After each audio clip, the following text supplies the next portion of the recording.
이제 보상을 제공할 때 여러분들이 교촌치킨을 시켰어. 그래서 쿠폰 3개를 받으면 웨지 감자를 준다고 했죠? 그럼 그 웨지 감자 갖고 누굴 찾아가요? 교촌치킨 찾아가요? 아니면 BHC를 찾아가요? BHC를 찾아갈 수는 없잖아요. 좀 이상하잖아요. 시키지도 않았는데. 그래서 기업이 보상을 제공하는 경우가 있습니다. 첫 번째, 기업이 보상을 제공하는 경우가 있고, 그 다음에 두 번째, 제3자가 보상을 제공하는 경우로 나뉘죠. 일단 먼저 기업이 보상을 제공하는 경우부터 설명할게요. 왜냐하면 이쪽이 더 중요해요. 그나마 이 기준이 고객의 선택권이라는 기준이 남아있잖아요. 아까 배웠던 별도의 수행 의무로 본다고 했잖아요. 아까.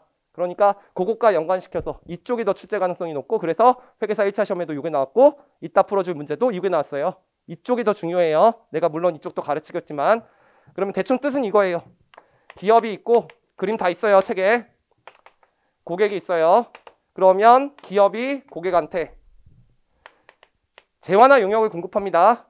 근데 저는 그냥 재화를 공급한 것만 쓸게요. 이걸 용역으로 내진 않으니까 재화를 공급해요. 근데 이것만 공급한 게 아니라 보상 점수까지 제공했다는 거죠. 그래서 이것을 별도의 수행 의무로 보는데, 고객이 그러면 대가를 낼 거예요. 그럼 대가를 넣으면 재화를 공급한 대가를 낼 거고, 그 다음에 우리는 속고 살았다는 거예요. 그래서 여러분들 보상 점수의 대가까지 대가를 지급한다는 거죠.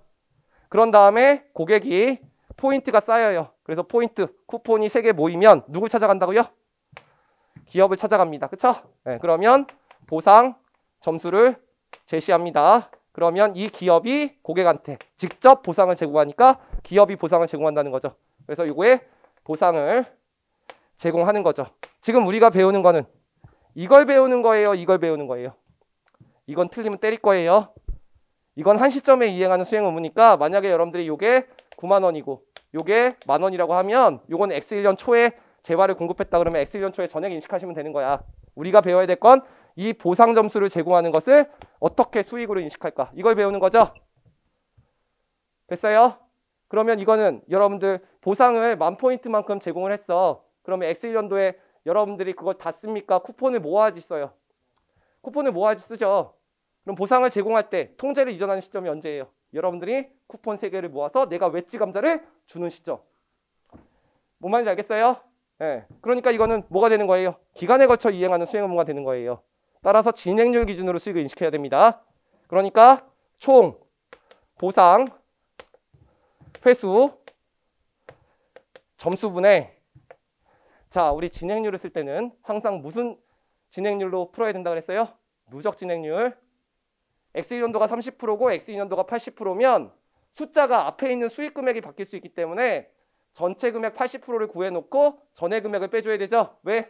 회계 추정의 변경으로 보기 때문에.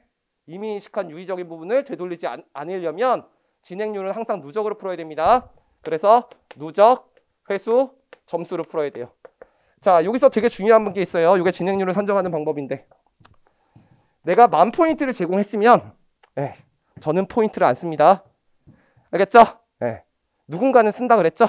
그래서 실제 10,000포인트를 제공한다고 해도 실제 회수되는 것은 8,000포인트밖에 회수가 안 될 수 있죠? 그래서 이 진행률을 산정할 때 꼭 회수 예상 점수로 갖다 써야 돼요. 이게 핵심입니다. 그래서 X1년도에 10,000포인트를 부여했는데 회수될 가능성이 8,000포인트다. 그럼 진행률 구할 때 8,000포인트를 구해야 돼요. 알겠어요? 이건 이유는 조금 이따 설명할게요. 됐습니다. 그래서 결국 이 보상의 제공을 뭘로 보는 거예요? 기간에 걸쳐 이행하는 수행 의무. 그리고 이거 옛날에 개정되기 전부터 공부하신 분 있어요 혹시? 옛날에는 어떻게 하라고 그랬었냐면, 요 보상 점수를 제공하고 재화를 공급했을 때 가치를 구할 때 이게 10만 원이라고 하면 이걸 먼저 구하고 이걸 대차 차익으로 구하라 그랬어요. 요게 개정된 거예요. 개정이 됐으면 이제 수익 인식의 5단계를 써야 되죠. 그래서 어떻게 해야 된다? 개별 판매 가격 기준으로 배분해야 됩니다. 그래서 이 문제가 나오면 숫자가 지저분해져요. 옛날에는 이게 10만 원이면 이거 만 원이라는 게 먼저 주어져. 그럼 만 원 구해서 10만 원에서 요거 빼준 9만 원의 대차 차익으로 구했거든요. 근데 우리 수익 인식 5단계에서는 개별 판매 가격 기준으로 배분해야 되잖아요. 그러니까 요거 개별 판매 가격 기준으로 배분할 때 숫자가 좀 지저분해집니다. 별도의 수행 의무로 보기 때문에. 됐죠? 여기까지 가죠? 네, 그럼 요거 관련된 문제 먼저 풀게요. 이거 숙제로 내준 문제랑 똑같아요. 사례 1번 11번입니다. 11번 식료품 소매상인 주송원은 네, 회사 이름이 아주 좋아요. 제가 대표로 있는 회사 이름입니다. 송원세무에게. 자, 고객 충성 제도를 운영하고 있다. 고객이 식료품을 구입하면 충성 포인트를 부여하는데 기간이 5만 포인트를 부여하였다. 자, 고객이 포인트를 사용하여 식료품을 더 구매할 수 있는데 유효기간은 없고 1포인트의 공정가치를 1.25%로 추정하는데 포인트 중 80%가 사용될 것으로 예상한다. 이거 되게 중요한 말이에요. 지금 5만 포인트가 있는데요. 안 쓰는 사람들이 있단 말이야. 80포인트니까 실제로 4만 포인트가 회수된다고 예상이 되는 겁니다. 자, 그때 부여된 포인트의 공정가치가 1.25에서 회수될 것으로 예상되지 않는 포인트를 반영해서 감소된 1원으로 계산한다. 이렇게 돼 있죠? 됐어요? 그래서 여러분들 잘 봐봐. 회수 가능성을 반영한 공정가치가 1.25라는 거예요.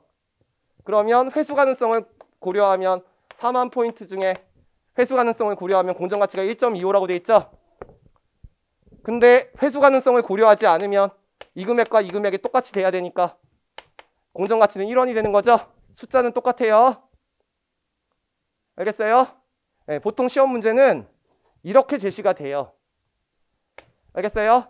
근데 원래 기준서의 사례는 회수 가능성을 고려한 포인트에다가 그것을 고려한 공정가치로 계산을 하라고 돼 있어서 제가 친절하게 두 개 다 줬어요. 네, 여러분들이 위에 문제로 나와도 풀고 밑에 문제로 나와도 풀 수 있도록. 거기 뭐라고 돼 있냐면 예상되지 않은 포인트를 반영한다면 1원으로 바뀌잖아요. 그래서 원래 1포인트의 공정가치는 1.25인데 80%가 사용될 것으로 예상되니까 4만 포인트에다가 1.25 곱하면 그게 5만 원이 나오잖아요. 그렇게 구해도 되고 아니면 4만 포인트면 1.25 그걸 쓰면 되니까 숫자가 똑같다고요. 그래서 제가 두 개 다 실시했다고요. 알겠죠? 이렇게 나올 때도 있고 이렇게 나올 때도 있으니까. 됐어요? 그러면 지금 우리는 재화의 판매가 있고 자 포인트를 제공한 두 가지가 있고 이거 별도의 수익금으로 보는 거죠. 왜 별도의 수익금으로 보는 거예요? 구별이 되잖아 일단. 그리고 여러분들 속고 살고 있다니까 돈 내고 있다니까 효익이 되잖아 기업 입장에서. 그래서 별도의 수익금으로 보니까 이것을 개별 판매 가격 기준으로 배분을 해줘야 됩니다. 그러면 얼마만큼 팔았다는 게 나오는데 400만 원만큼 팔았다고 돼 있고 또 이게 400만 원만큼 팔았다고 돼 있고 재화의 판매 개별 판매 가격을 495만 원이라고 줬죠? 그리고 여러분들 이거 이렇게 나올 때 실수할까봐 저는 친절하게 여기 5만 원이라고 아예 줬어요. 5만 원 곱하기 1 그렇게 풀어도 되고 4만 포인트 곱하기 1.25로 풀어도 된다고요. 친절하게 줬어요. 안 주는 문제도 있어요. 네, 그럼 안 주는 문제는 잘 풀어야 된다. 자, 그럼 이거 배분하면 되죠? 네, 배분하시면 400만 원에 개별 판매 가격 기준으로 배분해야 되니까 500 중에 495만 원. 두 개 다 계산하지 말고 위에 거 계산하면 396만 원 나오는 거 맞아요? 제발 8만 원? 396만 원 맞지 않아요? 맞잖아요. 4만 원 이렇게 계산하시면 되죠? 알았어요. 친절한 거다. 써줄게. 5만 원 곱하기 500만 원 이렇게 개별 판매 가격 기준으로 배분해야 되죠? 그래서 항상 이거 1단계 계산해야 됩니다. 이렇게 깨끗한 숫자만 나오는 문제 안 나옵니다. 저니까 이렇게 깨끗하게 만드는 거예요. 그런 다음에 여러분들한테 시험 문제 나올 때는 X1년과 X2년과 X3년에 수익에 미치는 영향을 먼저 물어봐요. 그래서 만약에 그것만 물어보면 이산식으로 그냥 풀어도 되죠. 자, 요 재화를 판매한 것은 뭐를 보는 거예요? 한 시점에 이행하는 수익 의무. X1년에 팔았으니까 396만 원 이렇게 쓰면 되죠. 그리고 요 4만 원은 일단 계약 부채 잡아놨다가 보상 점수가 회수된 거 누적 회수 점수만큼 진행률에 따라서 수익 인식하시면 돼요. 그럼 연도 말마다 얼마가 회수됐는지 나올 거예요. 그 밑에 보시면 양가로 3번에 X1년도에 4만 포인트가 회수될 것으로 추정했는데 X1년 말까지 2만 포인트 회수되었다. 그러면 4만 포인트 중에 2만 포인트니까 398만 원을 수익으로 인식하시면 되죠. 그 다음에 우리는 누적으로 풀어야 되니까 누적 진행률을 써야 돼요. 다시. 자, 이제부터 진짜예요. 여러분들 우리는 항상 누적으로 풀고 있었어요. 기말 재무상태표에서 기초 재무상태표의 자산부채를 뺀 금액을 수익 비용으로 여태까지 무조건 다 인식하고 있었어. 근데 그걸 몰라도 다른 문제들은 다 풀어. 근데 누적으로 푼다는 거 몰랐을 때 여러분들 실수하는 게 딱 세 가지가 있어. 고객충성제도, 그리고 이거 끝나고 매월 건설계약, 그리고 주식기준보상. 이건 누적으로 안 풀면 틀려요. 알겠죠? 그 단원마다 내가 얘기할 거야 계속. 알겠죠? 근데 여러분들 기본 강의 때 또는 객관식 때 또는 그렇게 말하는 거. 여러분들한테 이게 왜 누적으로 푸는지 설명을 안 해. 왜 이게 누적으로 푸는 거야? 다 추정치가 변경되는 거야. 회계 추정의 변경이기 때문에 단기에 반영하기 위해서 과거 재무지표 수정하지 않기 위해서 회계 추정의 변경이니까 누적으로 푸는 거야. 알겠어요? 이제는 그걸 이해해야 돼요. 회계 추정의 변경을 알고 있는 사람들이면. 자, 그래서 이제 다음 연도가 되면 어이고 누군가 포인트를 또 쓰나 보네. 45,000포인트가 회수될 거로 추정했고 그 다음에 16,000포인트가 회수됐으니까 아까 2만 포인트에다가 16,000포인트 더하면 누적으로 36,000포인트가 되죠. 그래서 36,000포인트에다가 45,000포인트를 빼준 다음에 요거 계산하면 2만 원이니까 누적으로 2만 원 빼주시면 되죠. 그래서 12,000원 맞아요. 그리고 4만 포인트. 나는 안 쓰는데 맨 마지막 연도니까 100% 알았어요. 45,000포인트 다 회수됐네. 45,000포인트, 45,000포인트.